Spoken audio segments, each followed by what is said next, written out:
Azken hamarkadatik ona, datuek argi erakusten dute gure nerabeak inoiz baino okerrago daudela bai osasun mental arazoi dagokionez baita maila kognitiboan ere. Eta ondorioz askotan gure buruari ondorengo galdera egiten diogu.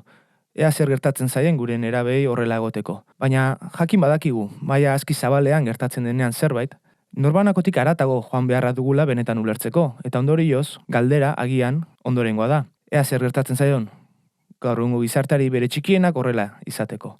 Hausnarketa hau egiten badugu, ondorioztatuko dugu gure txikia ez direla arazoa, baizik eta arazoaren sintoma.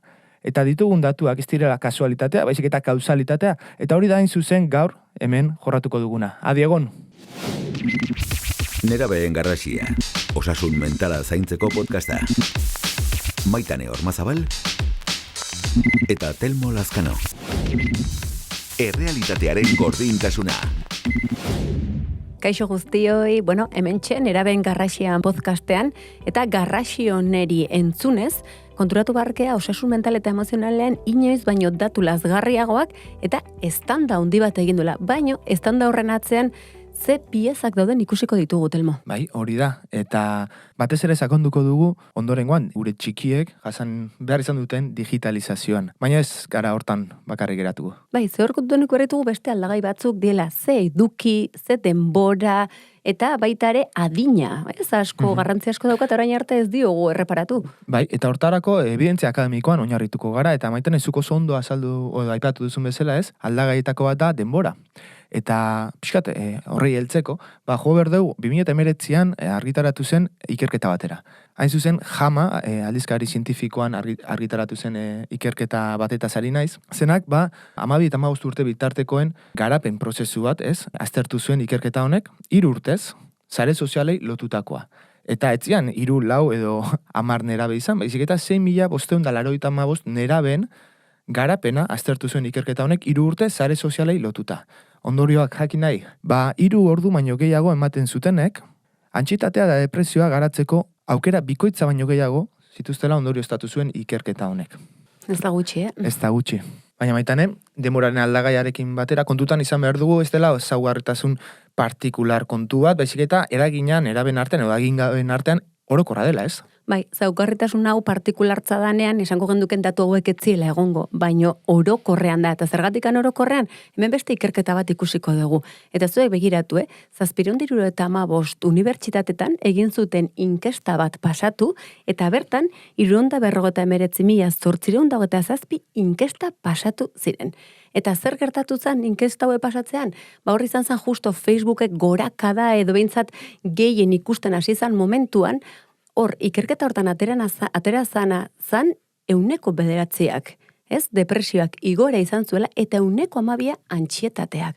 Orduan ja ez gaude hitz egiten bakarrik pertsona partikular batean zer gertatzen ari dan, baizik eta orokorrean gazte guztiei sare sozial hauek ez, erabiltzean edo saltxeatzean zer hasi zen gertatzen. Hori da Maitan, eta gainera ikerketa hartan, ondo esan dezun bezala, unibertsitateetan zeuden ikasleen artean egintzen. Eta kontuz, ikerlari hauek geroago esan zuten unibertsitate ikasle guztiei aplikatu ezkero, sare soziale estanda honek 300.000 depresio kasuta baino gehiago izan zuela eragina. Eta datu oso lazgarria dira batez ere ondo iroztatzen delako, are eta okerragoak direla neraben artean.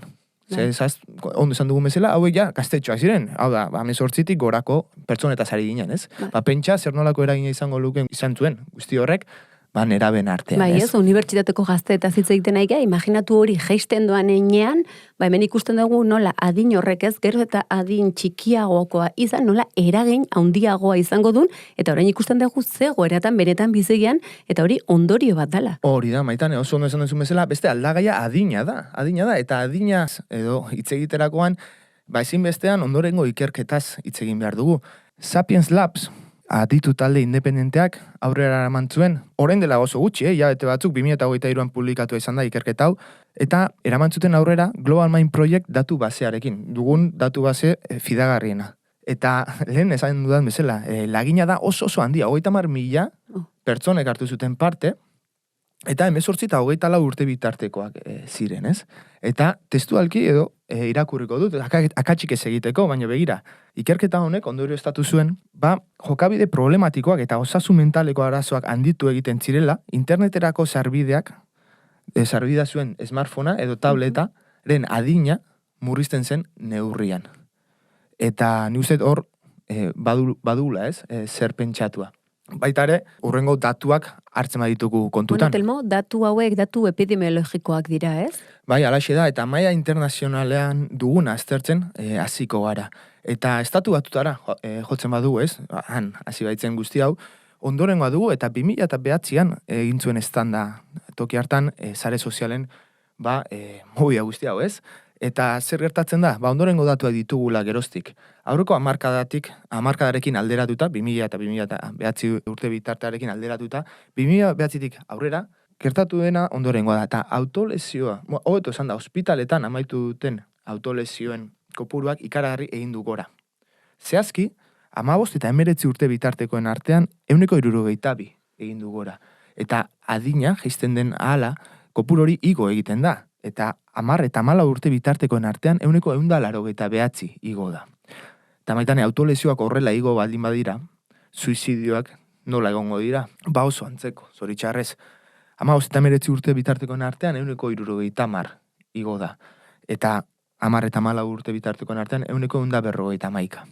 Gauratu behar dugu datu hauen atzean pertsonak daudela, ez? Ematen ditugu zifrak eta gauratu behar dugu zifra bakoitzaren atzean pertsonak daudela. Ez dira datuak, ez dira zenbakiak pertsona, baizik oso ondo esan duzu bezala, eta datu hauek estatuatuko gaixotasunen kontrol eta prebentziorako erakunde nazionalak eman ditu, ez? Ez da estatuatutan gertatzen den zerbait, ez? Isolaturik izango dugu. Baita, maila internazionalean ematen da, eta estatu mailara jotzen badugu, estatu espainolean ondoren badugu, eta da, jokabide suizidak eta osasun mentala haurtzaroan eta nerabezaroan Espainian 2012 eta 2022ko bilakaera, bai, aztertzen duen informeak, Anar Fundazioak emititutakoa, orain dela 2 urte, oso garbi erakusten du nola 2009tik aurrera, kasu honetan 2012tik aurrera, nola egin duen estanda baita ere osasun mentalak neraben artean.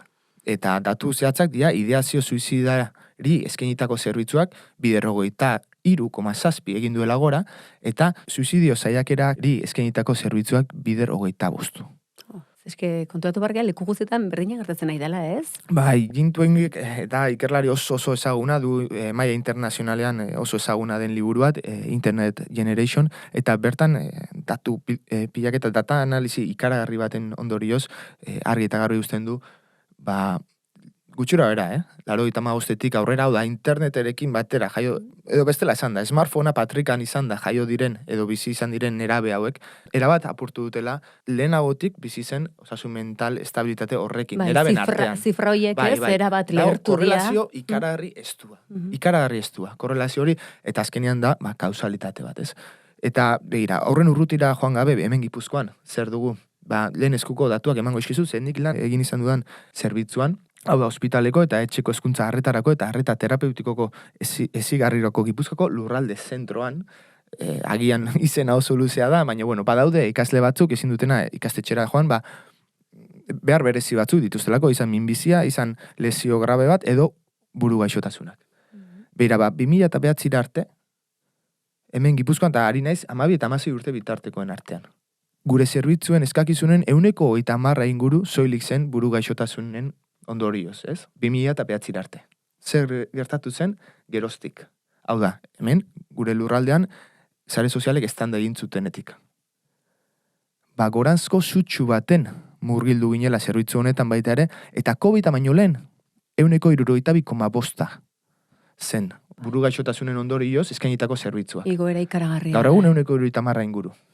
Beitu, Ez da kasualitatea, da kausalitatea. Erabat, eta hemen kontuz, jende asko COVID esaten dugu, baina hau datu guzti hauek COVID-aren aurretik datozen datuak dira. Alaxe da. Eta honen guztiaren aurrean orain, Telmo, zer? Mugitza tokatzen da, eta pentsa, zer larriak diren datu hauek, eta zer nolako evidentzia akademikoa dagoen atzean, zerbait historikoa gertatu dela. Estatu batuetan, 50 estatu federal horietatik 51 bat egin dute beraien enpresa garrantzitsuena auziperatzeko. Beitu, Berreko kere pixka kontagiatzen gehan, ez, Telmo? Bai, ikaragarri izan da, 51 egin dute bat, Meta, enpresa, auzitara eramateko, baina garrantzitsuena da zergatia, eta da, buru gaixotasuna sustatzearen adingaben artean, eta adikzioa sustatzearen adingaben artean.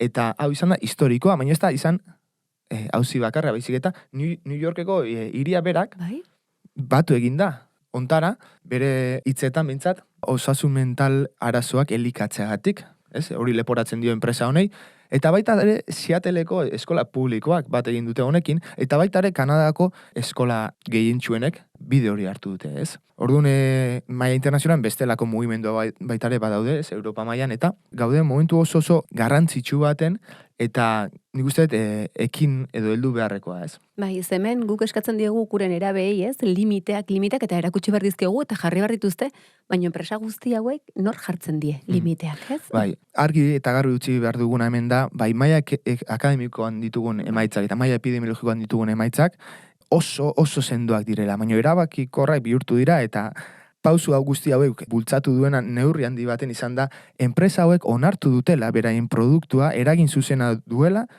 erabiltzailearen osasunean. Batez ere adingabea denean. Eta zertaz ari naiz edo zergatik diot hau, 2008an, 21 markatu, Facebook Files informeak plazaratu zirelako. Francis Hoganek, bertan lan egiten zuen zuzendari hoiak, argitaratu zituen Wall Street Journalen. Eta bertan, eta hau ez da, ikerketa akademiko bat, epidemiologikoa, baizik eta enpresa berak informe internoa zuen ondorengoa onartuz. Erresuma batuko nerabeen 122, datu zehatza, bai, Erena, bai, Erenaren pertzepzioa, bere fizikoarekiko pertzepzioa okertzen zuen Instagramaren erabilerak. Baina kontuz, zeharatago ezi joan, ideazio suizida zuten nen artean, 113ak leporatzen zuen Instagramaren erabilerari. Eta gogoratu, Metak 2,9 mila milioi erabiltzaile aktibo baino gehiago dituela. Wow. Beraz, ebidentzia akademikoak dio, epidemiologikoak dio. Eta onartu egin dute, zer gehiago behar dugu guzti honei heltzeko. Eta ez diogu itxoin behar, instituzio bati edo lege bati. Gure txikitasun ontatik, handitasunera jo behar dugu, ez? Eta arrazoi potoloa ditugu. Gure txikien osasun mentala eta kognitiboa jokoan dago. Bai, joku hortan deno daukagu orain, ez, bakoitzak bere ardura edo berak alduen lekutikan gutxi handi hori egiteko. Baina, aipatu ditugun datuen atzean noski, ez dago soilik sare sozialen estanda hau, nolabait ulertu behar dugu, pieza oso garrantzitsu bat, puzle oso komplexu baten barruan, ezta? Bai. Beraz, urrengo atalean, jorratuko duguna, hori izango da, pieza o puzle honen beste pieza horiek, ez? Sakontzen. Komplexu honen beste piezak aztertzerakoan Maitane, ze piezak edo ikutuko ditugu? Bai, hemen jendeak ulertu behar du, ze bestela badaukago ohitura gauza bati bakarri begiratzen gelditzeko, eta hori oso simplista geldituko zen, eta hori begirada orokorrago bat eman behar dugu, ez? Holistiko askotan esaten duguna, eta bat hori da, bakarra de sentsazioa handia daukate gaur egun, hau da piezetako bat, bigarrena da, burbuia emozional batei buruz hitz egingo dugu, ez? Gure gazteak hor sartu ditugunak, eta hirugarrenak amildegi handi batean ere erortzen ari diela. Lehengoaz pixkat hitz egiteko bakarra de sentimenduaz, nola izan daiteke gaur egun hain konektatuak, ez, dauden generazio bat izan da, hain bakarrik sentitzea. Deskonexio handia ematen nahi dalako, ez die sentitzen zerbaiten parte. Eta hori oso arriskutsua bihurtu daiteke gure nerabeengan, edo zeinengan, baina nerabe batengan gehiago. Zergatik, zebraie taldearen edo zerbaiten parte inoiz baino gehiago sentitu beharra daukate. Eta gaur egun, mugikorraren atzean, mugimendu guztionek eginduna da, beraiek individualismo hortan, bakardade hortan, isiltasun hortan, geroz eta atzeago eta bakartiago gelditu. Hor, oso latza da, eta gainera, aipatu duzu ez, mugikor horretan, horren eragina, txamponaren bi aurpegiak ditu baita ere, ze alde batetik bakarrik, edo bakardade horretan sentitzen dena, eta hemen parentesi txiki bat egingo du, ze bakarrik egotea eta bakardadea ez da berdina, Ze bakardadea ez da neurtzen jende kopuruaren arabera, baizik eta zenbatekin dugun benetako harremana, ez? Eta bakardade sentimendu hori sentitzen dugunean, azkenengo UNICEF-eko azkenengo ikerketak dio, nerabe askok erabiltzen dutela mugikorrak gehiago, bakardade hortatik ihes egiteko, ez? Baina kontuz, ze mugikorra berak horixe isolamendu hori areagotzen du, ze dituen teknika teknologikoa psikologikoek egiten dutena da, hain zuzen, zu pantailan aurrean mantendu, ez? Orduan, da ondorio izaera eta kausa izaera biak ditu. Era bat ematen du, ez? Hor daudenean eta erlazionatzen ari dienean, baino ez daude esango genduken, askotan esan deguna txikimendu, apego edo harreman hori egiten. Claro. Ez daude pertsonen arteko, ez? Esango genduken pixka bat gizakitik gizakira, baizik Era, eta distantzia handi batek eta makina baten tartean dagon erlazioak egin. Zenbat aldiz ikusi dugun ondorengo argazkia, parketan eta bar, banku baten, ez? Bai. Fisikoki oso gertu, ez daude bakarrik, noski. Baina agian bai bakardadean, bakoitza bere burbuian sartuta mugikorraren aurrean. Bai, eta horrek arrisko handi badauka, ze ez dugu zaila da, ni badakit oso zaila dela orainean bizitza, ez, asko esaten dana. Baina egon beharrean momentu hortan gauden pertsonekin, aigea beste lagun taldeko batekin hitz egiten, edo etxekoekin, eta etxekoekin gaudenean gaude ordun laneko ez dakizeinekin, edo ikastetxeko ez dakizeinekin ordun, hor, konturatzen gara, ez gaudela benetan gauden pertsona horrekin erlazio bat izaten, ez? Osea, ez dago, esango genduken lotura emozional bat. Eta hor da galtzen dienen, lotura emozional horiek ez balima daude gizakien artean, adi hor tartean zerbait sartzen balima da. Ze orduan lotura ez gaude gizakiarekin egiten, baizik eta gailu horrekin. Era bat. Eta hor datorre, arriskua ez, gaina momentu honetan, ez? Oso beharrezkoa dugu harreman horien eraikitzea eta sendotzea, eta justu pantaila egiten duena, hor, interfazen moduko bat, ez? Era bat. Eta kontuz, horrek ja egiten duna da, gure arteko relazioak oztopatu. Eta hori gutxi balitz, gaur egun inoiz baino isolamendua handiago, bakardade sentimendua handiagoa, zerk ekartzen du horre gaina gure gandik, helduok egiten duguna gandik, bada, burbuia emozional batean sartu ditugu. Gaur egun nahi ditugu, askotan hitz egin dugun ideal semeala gizarte perfektu hortarako, nahi digu ekiden sufrimendu guztitikan. Eta konturatu gabe, sufrimendu ekidin hori dala azkenean, okerren egingo dio. Era bat, eske behar du. Adi, sufrimendu hitza erabiltzen dugunean, minarekin kontaktua ez, gure gorputza nola indartzen da. Patogenoarekin, ez? Patogenoarekin kontaktua izatean, nire sistema inmuneak badaki gero erantzun bat ematen zerbait gertatzen danean. Zer gertatzen da gaur egungo gazte gehienei? Zerbait txarra gertatzen zaien momentuan, edo negatiboa, edo oso deserosoa danean, guk helduok nahi degunean ez ditugu nahi porrotarik, ez dugu nahi beraiek ezki pasatzea, behin ditugu burbuia horretan sartu, eta gelditu dia patogenoei bizitzako ez gauza zaiei, erantzuteko errementarik gabe. Eta hori guk kendu diegu gizarte bezala. Eta askotan utzi dugu mugikor baten, ez, eskura, bereiek erantzuna hortik ikasiko balute bezala. Eta ez, gogoratu gugandik ikasten dutela. Bai, simil hori erabilita, ez, badirudi haurtzaroan, ezitu ditugu nolabaiteko pezera baten, ez, olatu gehiagirik gabe, bere lasaitasun horretan, bere gustura dagoena. Bai, eta lasaitasuna gaina berentzako baino da guretzako heldu bezala, Ze ez dugu nahi gure arraitxo politori gaiztakerietan astea, baino zer gertatzen da? Hori da, baino gaiztakeritxoak egin barra dauzka, ez? Bai, eta egingo ditu, eta gero, ukazina da, nera bezarora salto egiten dugunean, pezera hortatik salto egiten duela, eta nora. Itxaso oso eskor batera, eta beti da nik nera bezaroak izan ditu, olatu handiko itxaso bat bezala definitu dezakegu, ez?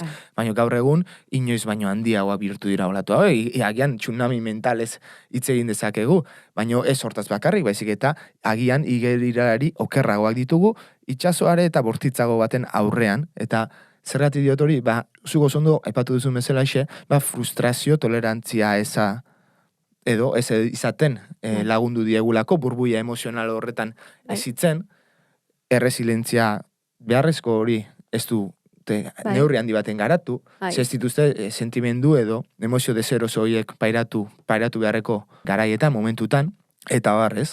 Beraz, azkenean, aipatu dugu bezala xe, ez? Esan dezakegu nolabait, salbuespen, igerilari okerragoak ditugula itxaso eskorrago batean, ez? Eta hor daude ez itotzen, saiatzen.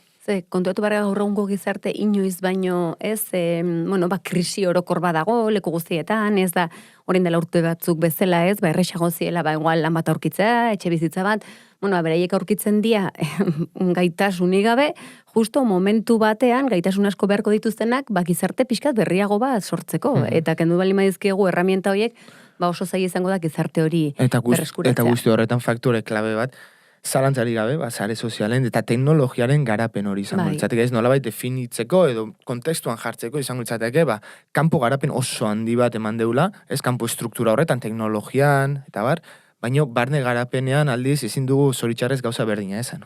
Bai, hau da hirugarren pieza, puzlekoa. Guk gizarte bezala, begiratu teknologikoki nola hasi geran, ikaragarria da, osea, 2 urtetik 2 urtetara, geroz eta azkarrago doa guztia, eta zuek esango zen duketen barne garapena berdina izan dela, berdin garatzen nahi gehala emozionalki eta teknologikoki, nik uste ez, eta zer gertatzen nahi da, amildegi honetan, gazte asko erortzen ari direla. Helduak ere, baino gazte asko, zergatik? Geroz eta aurreragoa dijon gizarte horren erritmo hortan, barne erritmori ez balima da eman, ez ditu gaitasunak izango, beste, kanpoko garapeneko teknologia guzti horiek erabiltzeko. Eta ondo dago, gizarteak aurrera egin bar du, teknologia egon bar da, baina hortarako gu ere garatu barra daukagu, pertsona bezala evoluzionatu barra daukagu, hortara iristeko bestela, gure kontran etorriko da, orain gertatzen nahi dan bezala. Era bat, hortik dator baitare, liburuan aipatzen dugun salditxo hori, ez? Bueno, paleolitikoko emozioa ditu, erdiaroko instituzioak eta jainkoen pareko teknologia, ez? Eta hor sortu den amildegi horretan nolabait erortzen ari gara eta sufritzen, ez? Zentzu horretan, baina kontuz, ze esperantza eta argiare hor badago, eta nun dago, gure nerabe eta dingabeetan.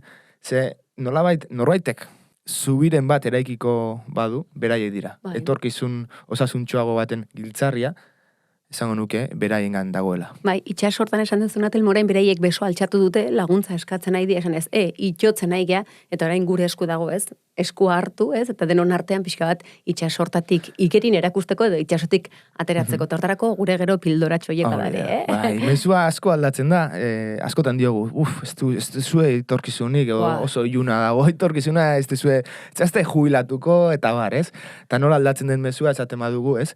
Etorkizunaren argia izango zarete, zuek eraikiko duzu behar dugun etorkizun osasuntxu hori. Eta alaxe da. Bai, gizarte gaixo batean bizi garen reflejo gare, eta agian gaixotasun hori ez? Beste begirada bat edo beste gizarte mota bat zuek izango zate, ez? Egingo dezuenak, eta hortako gare gu heldu bezala ere hortan laguntzeko. Eta horretan laguntzeko, vitamina pildora edo dosiak jarraian. Vitamina dosiak. Esan dugun bezala, esperantzaren ahotsa nahi dugu jarri, gure liburua hortarako torritzen, eraben garrasia hori da. Eta hortarako, Telmo, gure vitamina dosiak, zeintzuk dea? Lehen da bizi, ikusi behar duguna da, ondo ulertu ez guzti hau, eta aipatu dugun bezala, sare soziala dira pieza oso garrantzitsu bat, puzle oso komplexu baten baitan, eta beste gaiekin bezala iso ulertu behar dugu, adibidez minbiziarekin, ez? Biriketako minbiziarekin. Badakigu, biriketako minbiziaren atzean, 180 erretzaia direla. Zehazki, Europako planari dagokionez bintzat, 8 milioi hildako utzi ditu, horietatik 1,2 milioi erretzaile pasiboa dira, eta 60.000 hildako utzi ditu 10 urtetik bera. Badakigu, denodakigu, tabakoa borrokatuta, ez dela biriketako minbiziarekin amaituko, badaudelako bestelako faktoreak, baina bai da, identifikatu izan den kauza garrantzitsu bat, eta borrokatu beharrekoa, ez? Eta berdin gertatzen da, adibidez, trafiko istripuekin. Hildakoak izan dituzten trafiko istripuen 199,4aren atzean, daude alkoholaren kontsumoa edo drogen kontsumoa edo psikofarmako batzuen kontsumoa. Alkoholaren kasuan 199 da. Badakigu alkohola borrokatzea, oso ideia ona dela, hildako istripuak murrizteko, ez da? Hemen berdina da, ez da faktore bakarra, datu hauen atzean, baina bai identifikatu izan den bat, oso garrantzitsua, eta merezi duena honei heltzea, ez? Eta hortarako, aldagai desberdina ditugu, adina oso garrantzitsua da, eredu izatea oso garrantzitsua da, teknologia edo aplikazio seguruagoak behar ditugu eta legislazio koherente bat, ez? Eta jakin, eragina orokorra dela, neurri bat edo bestean emango da, pertsonaren arabera.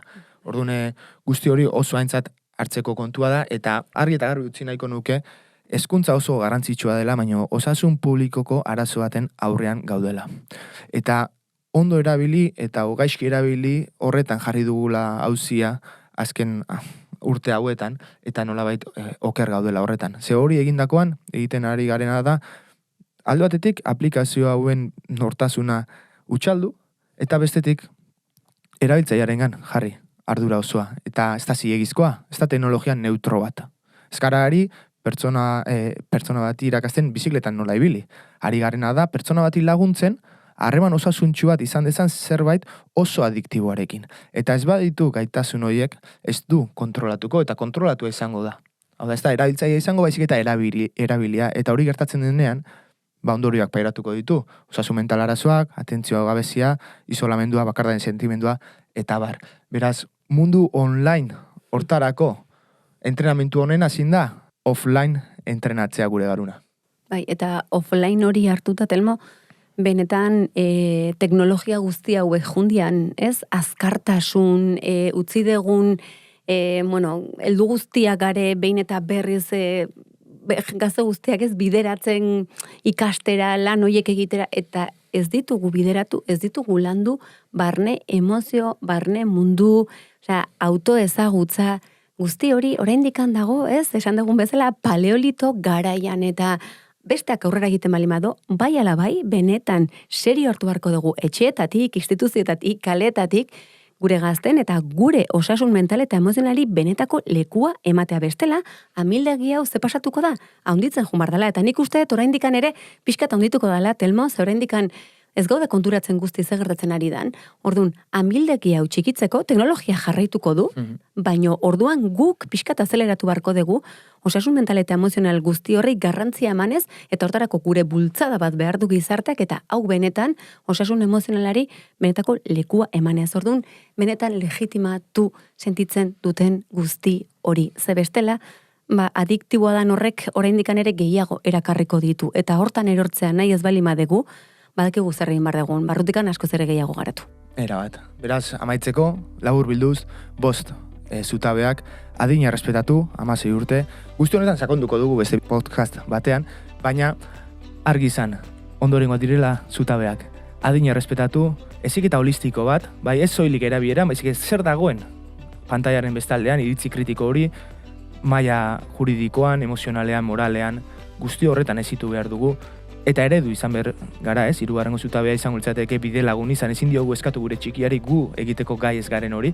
4. legislazio koherentea eta sare sozial seguragoak, aplikazio seguragoak, eta azkenik Maitanek oso ondo azaldu duen bezala adimen emozionalean erabat landu behar dugu, aurrera egin behar dugu.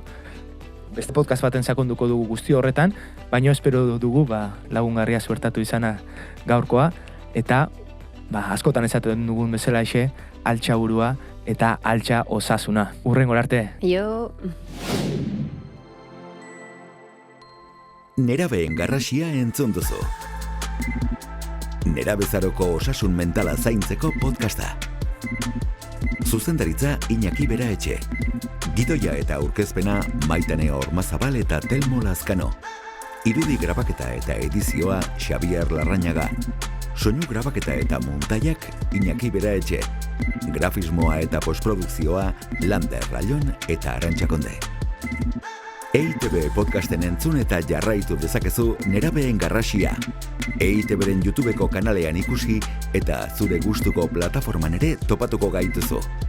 Ondaimen ekoizpena.